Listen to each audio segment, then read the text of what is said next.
Capítulo 4. ¿Qué pues diremos que halló Abraham nuestro padre según la carne? Porque si Abraham fue justificado por las obras, tiene de qué gloriarse, pero no para con Dios. Porque, ¿qué dice la Escritura? Creyó Abraham a Dios, y le fue contado por justicia. Pero al que obra, no se le cuenta el salario como gracia, sino como deuda. Mas al que no obra, sino cree en aquel que justifica al impío, su fe le es contada por justicia. Como también David habla de la bienaventuranza del hombre a quien Dios atribuye justicia sin obras, diciendo, Bienaventurados aquellos cuyas iniquidades son perdonadas, y cuyos pecados son cubiertos. Bienaventurado el varón a quien el Señor no inculpa de pecado.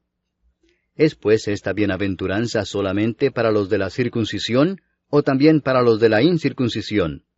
Porque decimos que a Abraham le fue contada la fe por justicia. ¿Cómo pues le fue contada? ¿Estando en la circuncisión o en la incircuncisión? No en la circuncisión, sino en la incircuncisión. Y recibió la circuncisión como señal, como sello de la justicia de la fe que tuvo estando aún incircunciso, para que fuese padre de todos los creyentes no circuncidados, a fin de que también a ellos la fe les sea contada por justicia, y padre de la circuncisión, para los que no solamente son de la circuncisión, sino que también siguen las pisadas de la fe que tuvo nuestro padre Abraham antes de ser circuncidado. Porque no por la ley fue dada a Abraham o a su descendencia la promesa de que sería heredero del mundo, sino por la justicia de la fe. Porque si los que son de la ley son los herederos, vana resulta la fe y anulada la promesa. Pues la ley produce ira, pero donde no hay ley, tampoco hay transgresión. Por tanto es por fe, para que sea por gracia, a fin de que la promesa sea firme para toda su descendencia, no solamente para la que es de la ley, sino también para la que es de la fe de Abraham, el cual es padre de todos nosotros, como está escrito, Te he puesto por padre de muchas gentes, delante de Dios, a quien creyó, el cual da vida a los muertos y llama las cosas que no son como si fuesen. Él creyó en esperanza contra esperanza, para llegar a ser padre de muchas gentes, conforme a lo que se le había dicho, así será tu descendencia. Y no se debilitó en la fe al considerar su cuerpo que estaba ya como muerto, siendo de casi 100 años, o la esterilidad de la matriz de Sara. Tampoco dudó por incredulidad de la promesa de Dios, sino que se fortaleció en fe, dando gloria a Dios, plenamente convencido de que era también poderoso para hacer todo lo que había prometido, por lo cual también su fe le fue contada por justicia. Y no solamente con respecto a él se escribió que le fue contada, sino también con respecto a nosotros, a quienes ha de ser contada, esto es, a los que creemos en el que levantó de los muertos a Jesús, Señor nuestro, el cual fue entregado por nuestras transgresiones y resucitado para nuestra justificación. Capítulo 5. Justificados pues por la fe, tenemos paz para con Dios por medio de nuestro Señor Jesucristo, por quien también tenemos entrada por la fe a esta gracia, en la cual estamos firmes, y nos gloriamos en la esperanza de la gloria de Dios.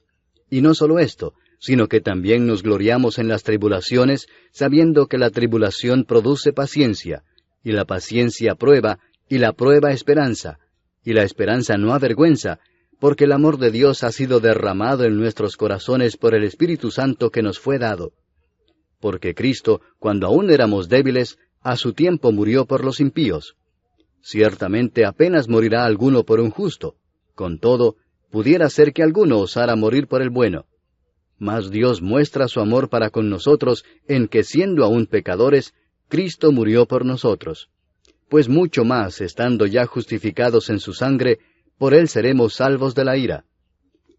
Porque si siendo enemigos, fuimos reconciliados con Dios por la muerte de su Hijo, mucho más, estando reconciliados, seremos salvos por su vida.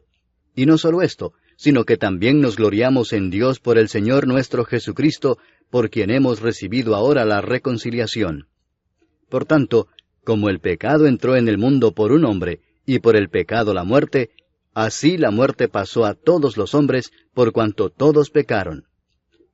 Pues antes de la ley había pecado en el mundo, pero donde no hay ley, no se inculpa de pecado. No obstante, reinó la muerte desde Adán hasta Moisés, aun en los que no pecaron a la manera de la transgresión de Adán, el cual es figura del que había de venir. Pero el don no fue como la transgresión, porque si por la transgresión de aquel uno murieron los muchos, abundaron mucho más para los muchos la gracia y el don de Dios por la gracia de un hombre, Jesucristo. Y con el don no sucede como en el caso de aquel uno que pecó, porque ciertamente el juicio vino a causa de un solo pecado para condenación, pero el don vino a causa de muchas transgresiones para justificación. Pues si por la transgresión de uno solo reinó la muerte, mucho más reinarán en vida por uno solo, Jesucristo, los que reciben la abundancia de la gracia y del don de la justicia. Así que, como por la transgresión de uno vino la condenación a todos los hombres, de la misma manera por la justicia de uno vino a todos los hombres la justificación de vida. Porque así como por la desobediencia de un hombre los muchos fueron constituidos pecadores, así también por la obediencia de uno los muchos serán constituidos justos.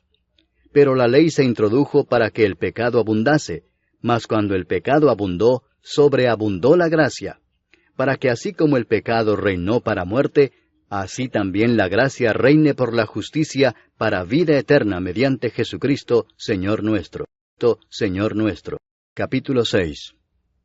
¿Qué pues diremos? ¿Perseveraremos en el pecado para que la gracia abunde?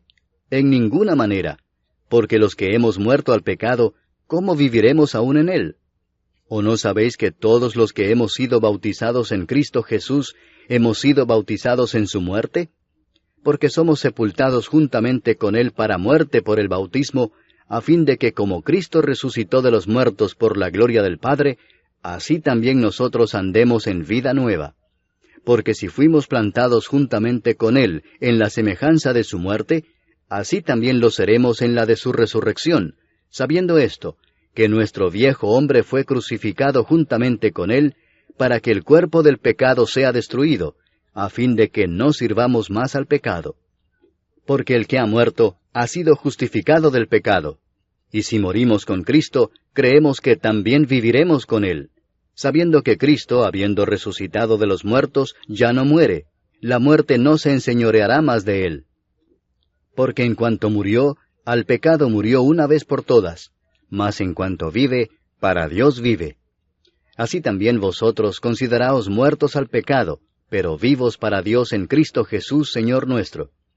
No reine pues el pecado en vuestro cuerpo mortal, de modo que lo obedezcáis en sus concupiscencias, ni tampoco presentéis vuestros miembros al pecado como instrumentos de iniquidad, sino presentaos vosotros mismos a Dios como vivos de entre los muertos, y vuestros miembros a Dios como instrumentos de justicia, porque el pecado no se enseñoreará de vosotros, pues no estáis bajo la ley, sino bajo la gracia. ¿Qué pues? ¿Pecaremos porque no estamos bajo la ley, sino bajo la gracia? En ninguna manera. ¿No sabéis que si os sometéis a alguien como esclavos para obedecerle, sois esclavos de aquel a quien obedecéis, sea del pecado para muerte, o sea de la obediencia para justicia? Pero gracias a Dios, que aunque erais esclavos del pecado, habéis obedecido de corazón a aquella forma de doctrina a la cual fuisteis entregados, y libertados del pecado, vinisteis a ser siervos de la justicia. Hablo como humano, por vuestra humana debilidad, que así como para iniquidad presentasteis vuestros miembros para servir a la inmundicia y a la iniquidad, así ahora para santificación presentad vuestros miembros para servir a la justicia. Porque cuando erais esclavos del pecado, erais libres acerca de la justicia. Pero ¿qué fruto teníais de aquellas cosas de las cuales ahora os avergonzáis? Porque el fin de ellas es muerte. Mas ahora que habéis sido libertados del pecado y hechos siervos de Dios, tenéis por vuestro fruto la santificación y como fin la vida eterna. Porque la paga del pecado es muerte, mas la dádiva de Dios es vida eterna en Cristo Jesús Señor nuestro. Capítulo 7. ¿Acaso ignoráis, hermanos, pues hablo con los que conocen la ley, que la ley se enseñorea del hombre entre tanto que éste vive? Porque la mujer casada está sujeta por la ley al marido mientras éste vive, pero si el marido muere, ella queda libre de la ley del marido. Así que, si en vida del marido se uniere a otro varón, será llamada adúltera, pero si su marido muriere, es libre de esa ley, de tal manera que si se uniere a otro marido, no será adúltera. Así también vosotros, hermanos míos, habéis muerto a la ley mediante el cuerpo de Cristo, para que seáis de otro, del que resucitó de los muertos, a fin de que llevemos fruto para Dios. Porque mientras estábamos en la carne, las pasiones pecaminosas que eran por la ley obraban en nuestros miembros, llevando fruto para muerte. Pero ahora estamos libres de la ley por haber muerto para aquella en que estábamos sujetos, de modo que sirvamos bajo el régimen nuevo del Espíritu y no bajo el régimen viejo de la letra. ¿Qué diremos, pues? ¿La ley es pecado? En ninguna manera. Pero yo no conocí el pecado sino por la ley, porque tampoco conociera la codicia si la ley no dijera, no codiciarás. Mas el pecado, tomando ocasión por el mandamiento, produjo en mí toda codicia, porque sin la ley el pecado está muerto. Y yo sin la ley vivía en un tiempo, pero venido el mandamiento, el pecado revivió y yo morí. Y hallé que el mismo mandamiento que era para vida, a mí me resultó para muerte, porque el pecado, tomando ocasión por el mandamiento, me engañó y por él me mató. De manera que la ley a la verdad es santa, y el mandamiento santo, justo y bueno. Luego lo que es bueno vino a ser muerte para mí, en ninguna manera, sino que el pecado, para mostrarse pecado, produjo en mí la muerte por medio de lo que es bueno, a fin de que por el mandamiento el pecado llegase a ser sobremanera pecaminoso. Porque sabemos que la ley es espiritual, mas yo soy carnal vendido al pecado. Porque lo que hago no lo entiendo, pues no hago lo que quiero, sino lo que aborrezco eso hago. Y si lo que no quiero esto hago, apruebo que la ley es buena. De manera que ya no soy yo quien hace aquello, sino el pecado que mora en mí. Y yo sé que en mí, esto es, en mi carne, no mora el bien. Porque el querer el bien está en mí, pero no el hacerlo. Porque no hago el bien que quiero, sino el mal que no quiero, eso hago. Y si hago lo que no quiero, ya no lo hago yo, sino el pecado que mora en mí. Así que, queriendo yo hacer el bien, hallo esta ley, que el mal está en mí. Porque según el hombre interior, me deleito en la ley de Dios, pero veo otra ley en mis miembros que se rebela contra la ley de mi mente, y que me lleva cautivo a la ley del pecado que está en mis miembros. Miserable de mí, ¿quién me librará de este cuerpo de muerte? Gracias doy a Dios por Jesucristo, Señor nuestro. Así que yo mismo con la mente sirvo a la ley de Dios, mas con la carne a la ley del pecado.